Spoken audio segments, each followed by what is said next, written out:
Maignan deal of Petrovic dropped from the Club World Cup squad. Gittens gone. Garnacho won the move, but fans aren't sold. Kudus back on the radar, and Broja set for a 20 million Bundesliga exit. Meanwhile, we are heading into a 7-game tournament with 2 wingers and 1 shaky goalkeeper. A transfer window that feels like roulette. So let's talk about it. What's really going on at Chelsea? Because if this is the plan, it's looking like chaos than clarity. So as per, make sure you like, comment and subscribe. Let's break it all down. Chelsea has pulled out of Maignan deal. A huge headline that has got fans over the edge. But my question is it really the disaster people are making it to be? According to ever reliable Fabrizio Romano, Maignan deal off now between Chelsea and AC Milan. Chelsea are not willing to meet the Milan price. Deals are not proceeding in time for the Club World Cup, as Chelsea won't pay the Club World Cup tax. So there you have it. Chelsea did explore the deal. Maignan was absolutely on the radar, but Milan valuation was way too high. And there is the thing, timing matters. Chelsea are in deep preparation for the Club World Cup, and paying over the odds just to have Maignan in time. The club simply say no. No Club World Cup tax, no panic move. Now, it's not just Fabrizio Romano saying this. Nizaar Kinsella of the Evening Stand added more context. He reported that it's worth noting that Chelsea could go to Maignan in January and sign him on a pre-contract for free. They did see him as an opportunity, but remain content enough with goalkeeping options like Petrovic, Robert Sánchez and Philippe Jorgensen. Let that sink in. Chelsea are content with what they have, and I agree. Everyone is panicking like we missed out on prime before, but this is not the end of the world. And if anything, it could be a blessing in disguise, because now we have got a proper look at Petrovic. This is a goalkeeper I truly believe in. Let's not forget, in his first season at Chelsea, he was thrown into the deep end, delivered, big save, composed distribution, command on area, and this wasn't just a fluke or a purple patch. He proved it again at loan at Strasbourg, week in, week out in Ligue 1, showing maturity beyond his age, elite shot stopping, and most importantly, confidence. This is the guy who is not afraid of the big stage. So why not back him? This could be his moment. Instead of spending 25 million on Maignan and forcing a transition few days to a major tournament, Chelsea might finally give Petrovic a real runway. Let's be real, Sánchez has been shaky. Jorgensen has a lot to prove, but Petrovic, he earned the shot. And the best part, Chelsea aren't closing the door on Maignan forever. January is an option on a free. That's smart business. That's long-term planning. So for now, let Petrovic take the gloves.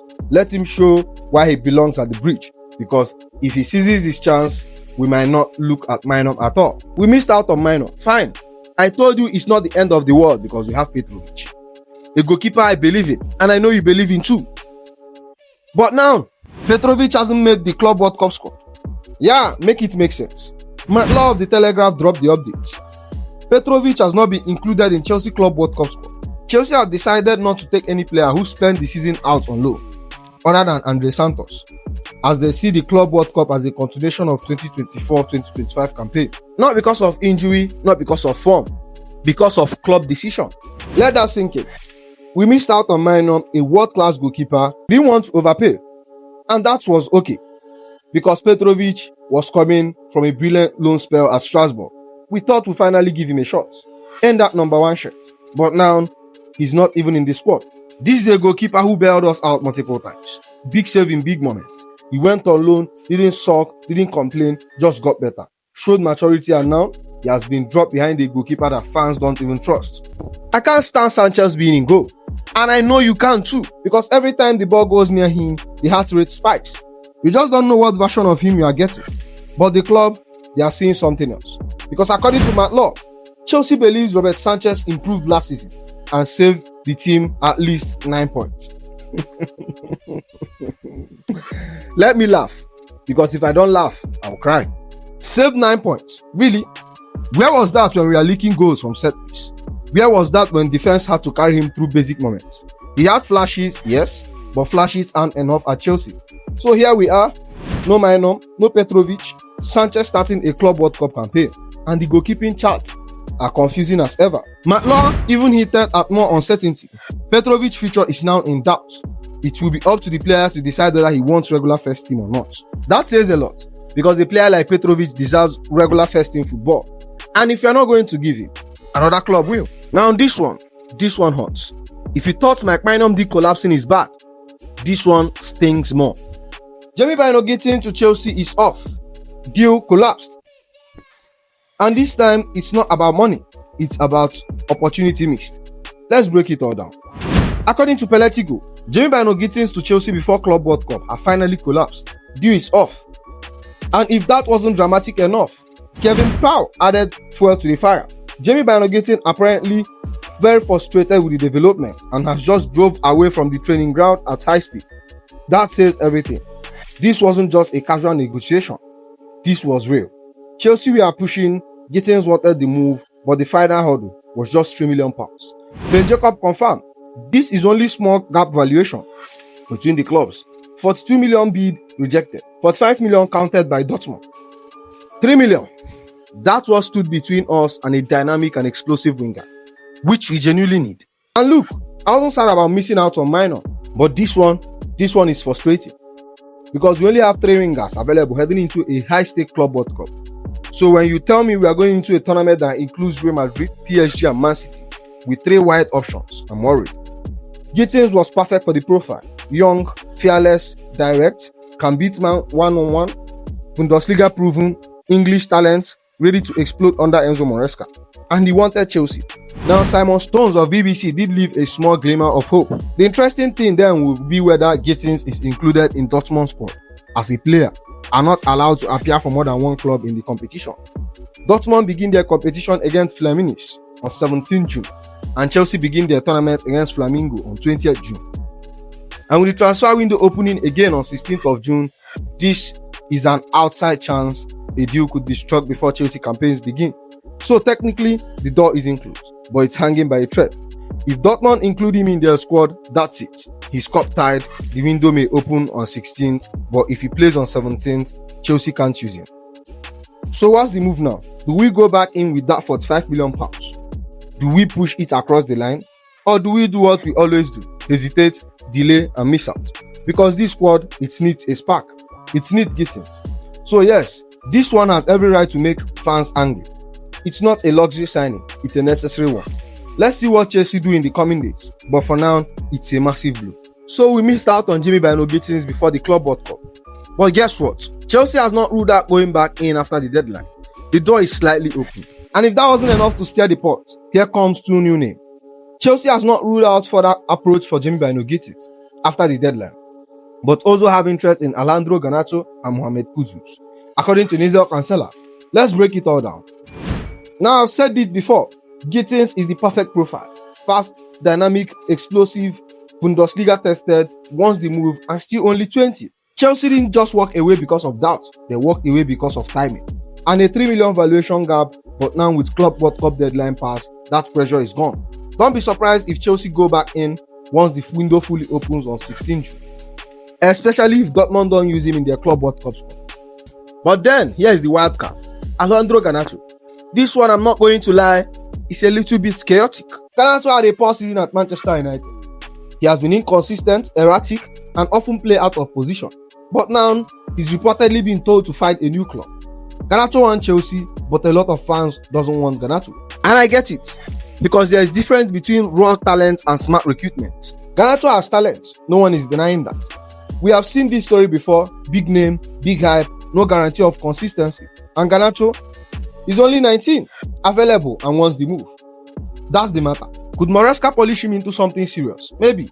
Would fans be instantly on board? Probably not.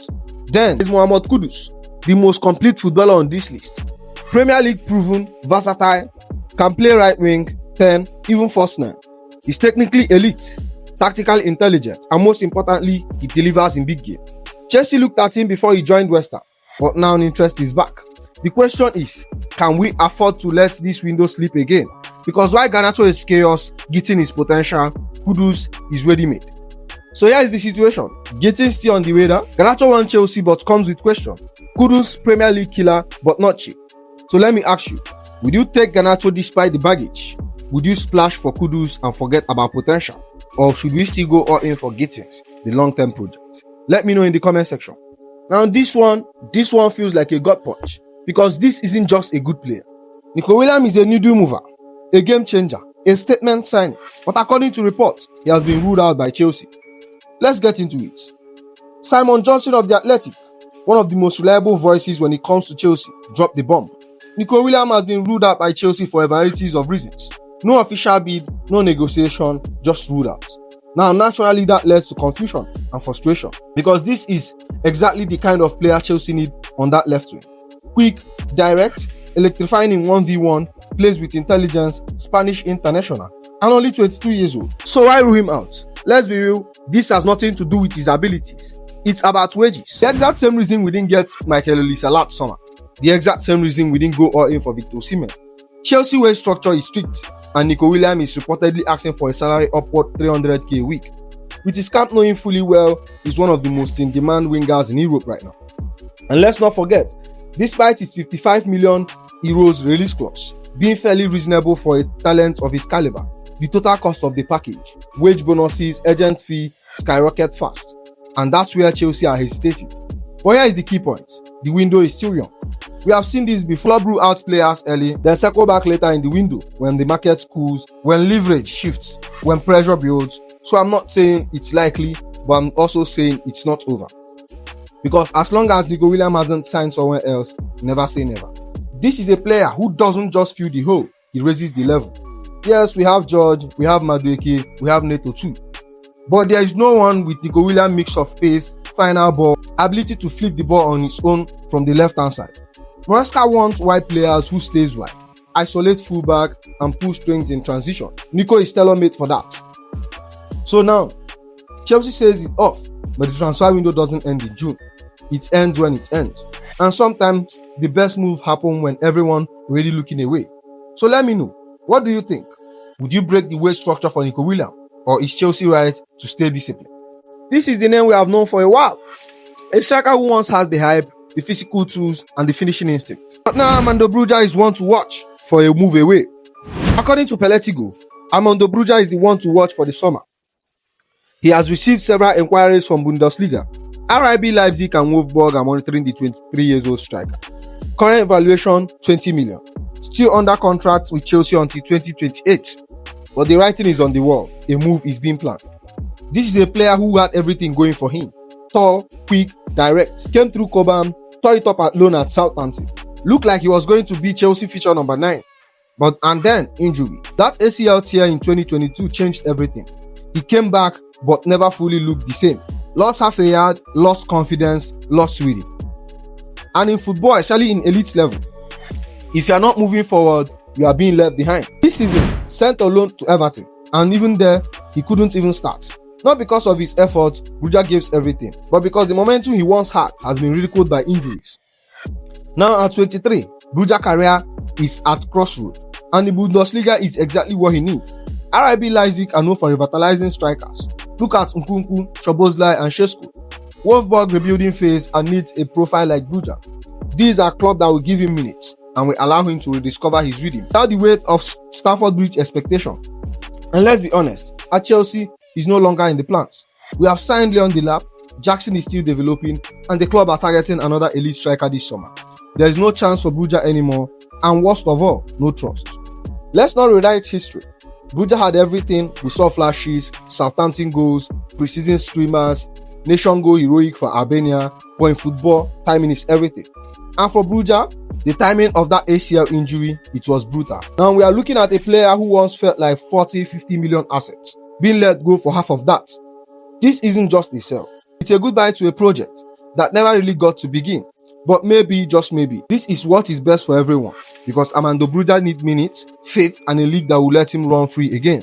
And Chelsea, they need fresh and reliable injury-free striker to lead the line in the new era. So that's the video here. I hope you enjoy it. Make sure you like, comment, and subscribe, and I'll see you in the next one.